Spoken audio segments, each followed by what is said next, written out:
We're counting down to the crucial first debate between Barack Obama and Mitt Romney. Our live coverage begins in 2 hours. Much more on that just ahead. But right now, there's breaking news we're following. The United States is closely watching the latest developments in the Middle East, where the NATO ally Turkey has fired on targets inside Syria after the deadly shelling of a Turkish border town. CNN senior international correspondent Ivan Watson is joining us on the phone now from Istanbul. It's not every day, Ivan, that a NATO ally, in this particular case Turkey, is drawn into potentially a war with another country, a neighbor, Syria. What happened? Well, in the afternoon on Wednesday, mortars crashed into a Turkish border town called Akçakale. We've talked to eyewitnesses there, local officials. They say that a mother, her 3 children, and a female neighbor were killed by mortars fired from the Syrian side of the border. And that town has repeatedly been hit by Syrian artillery over the last couple of weeks. The Turks have even lodged formal complaints about that. But this is the first time there have been fatalities, Wolf.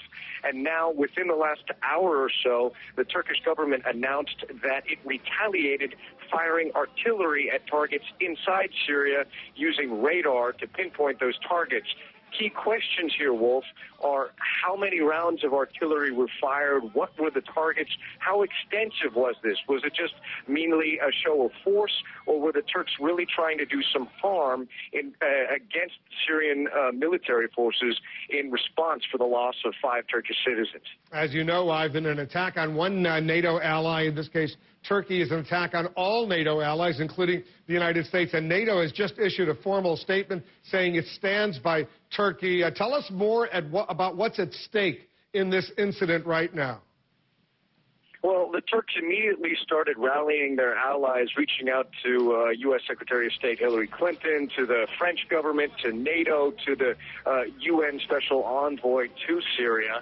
And NATO held emergency talks specifically on this issue at their headquarters in Brussels. They were invoked under Article 4, which does not call for use of force. It says that any one ally in the military alliance can hold consultations if there's a threat to one of their security.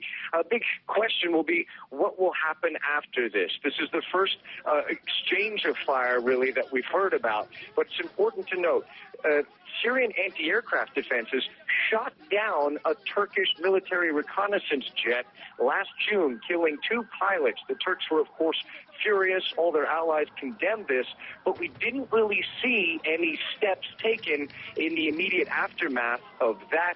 The Turks are now saying that they will respond to any type of provocation.